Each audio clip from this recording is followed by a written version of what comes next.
मित्रों नमस्कार, आपका स्वागत है। मित्रों, आने वाले दिनों में दिल्ली चिड़ियाघर जो भारत के चिड़ियाघरों में सबसे पुराना है, वहाँ रिलायंस इंडस्ट्री का वनतारा जिसका नाम है greens zoological rescue and rehabilitation centre society, इसका भी बोर्ड लग सकता है। ये मैं क्यों कह रहा हूँ? क्योंकि दिल्ली जू और GZRRC का के बीच में एक MOU साइन हुआ है। और वो MOU क्या साइन हुआ है कि दिल्ली जू का आधुनिकीकरण करना है। क्योंकि दिल्ली जू 1959 में बना था और ये पंडित जवाहरलाल नेहरू की कोशिश से बना था कि दिल्ली में एक ऐसी जगह होना चाहिए जहाँ लोग पिकनिक टाइप हो, कि आप वन्य जीवों को भी देखें और बच्चे घूमें और एजुकेशनल टूर हो। तो ये पंडित जवाहरलाल नेहरू की सोच थी। और उसमें कैलाश सांखला बहुत बड़े एक वन अधिकारी होते थे जिनको वाइल्ड लाइफ का जनक भी माना जाता है। हिंदुस्तान में कैलाश सांखला के नाम से अवार्ड भी हैं। तो पहली बार ऐसा हुआ कि भारत में, क्योंकि अभी तक जो वाइल्ड लाइफ एक्ट है और जो फॉरेस्ट एक्ट है उसके हिसाब से प्राइवेट व्यक्ति को प्राइवेट प्रॉपर्टी में कोई भी वाइल्ड लाइफ या जंगल नहीं उगाया जा सकता है और न ही वाइल्ड लाइफ को, वन्य जीवों को रखा जा सकता है। और ये काम सिर्फ और सिर्फ गवर्नमेंट ऑफ इंडिया करेगी। और इसलिए जो नेशनल पार्क बनाए हुए हैं या जू बनाए हुए हैं उनमें ही ये रख सकते हैं, निजी नहीं रख सकते हैं। किसी जब कुछ लोग जो जो हमने देखा कि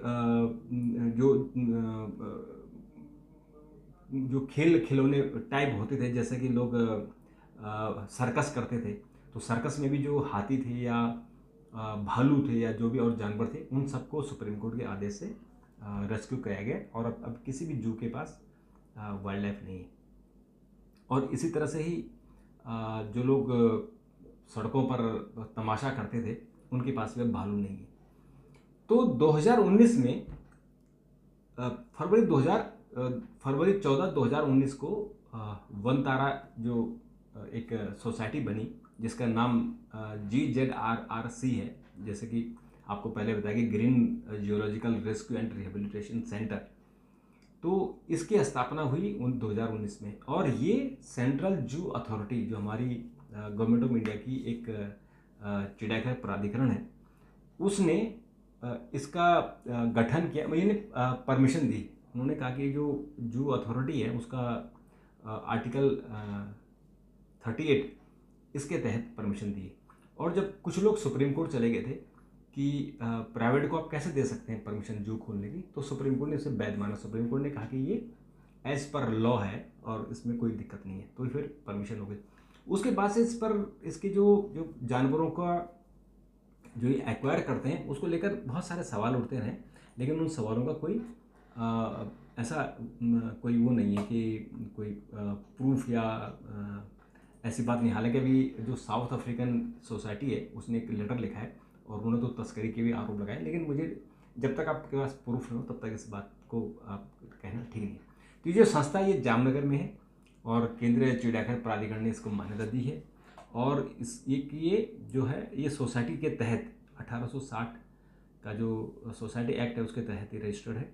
और यहाँ तेंदुआ, मगरमच्छ, भालू आदि हैं और सबके पृथक पृथक क्वारंटाइन सेंटर भी हैं इनके।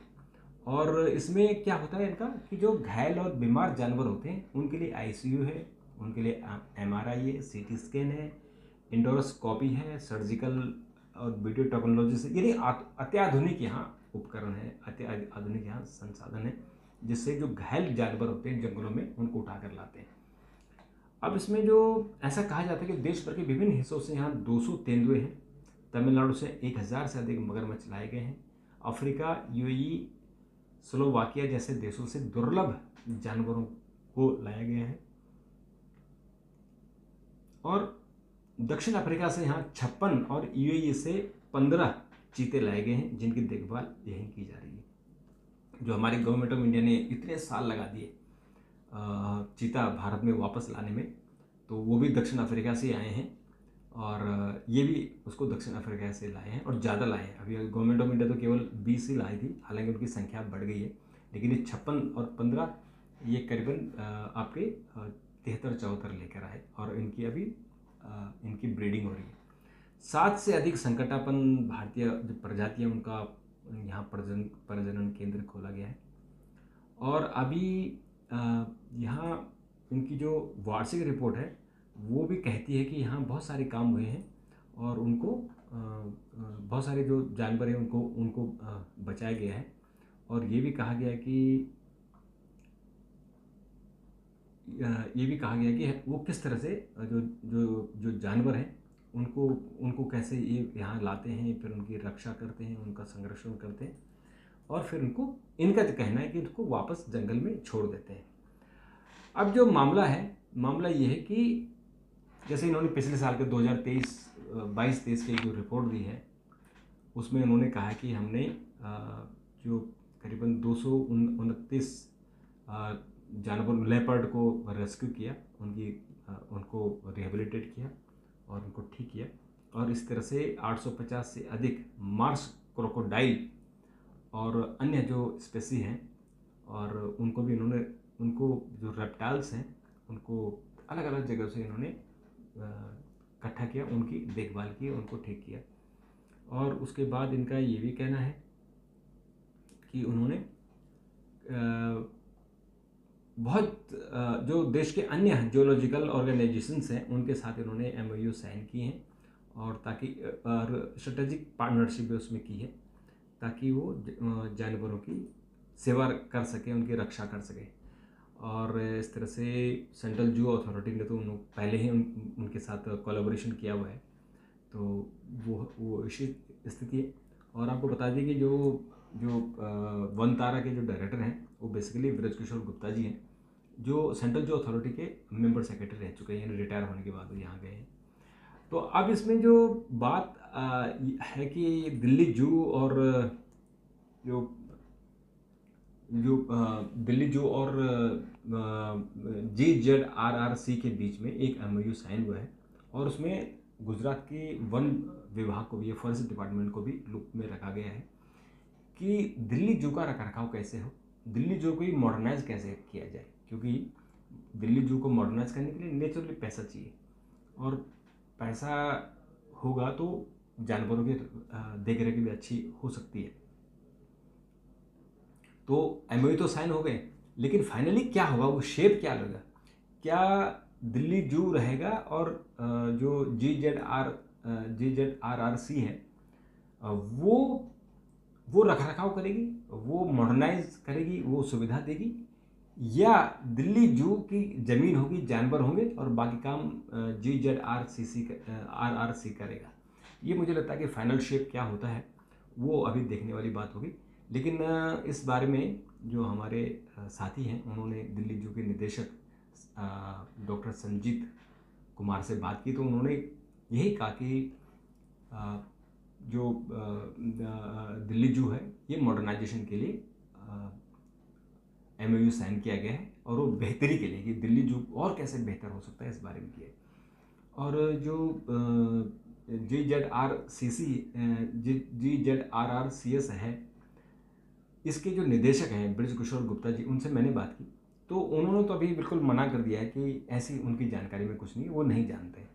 हालांकि उनके साइन से ही लेटर साइन गया है दिल्ली जू को कि वो अपनी टीम भेज रहे हैं और उसकी वहाँ पहले मुआयना करेंगे और उसके बाद मुआयना करने के बाद वो फिर उसमें क्या उसको शेप देंगे, इस पर फिर मिल रहा है दोनों पार्टियों के बीच में। और ये छोटा मोटा मामला नहीं है, क्योंकि इसमें बड़ा मामला है, वन्य जीवों से संबंधित है। दिल्ली जू जो एक प्रतिष्ठित जू है जिसमें जो रिसर्चर हैं वो भी आते हैं और बच्चे तो जाते हैं, उनका एजुकेशन टूर लगता है। तो जरूर गवर्नमेंट ऑफ इंडिया यानी हमारे पर्यावरण मंत्रालय के हिसाब से ज़रूर इसमें हुआ होगा। और दूसरा कि इसमें जो क्या शेप लेगा, अभी शेप इसमें क्लियर नहीं है, MOU साइन हुआ है लेकिन वो शेप क्या लेगा ये मुझे लगा कि थोड़ा इंतज़ार करना होगा।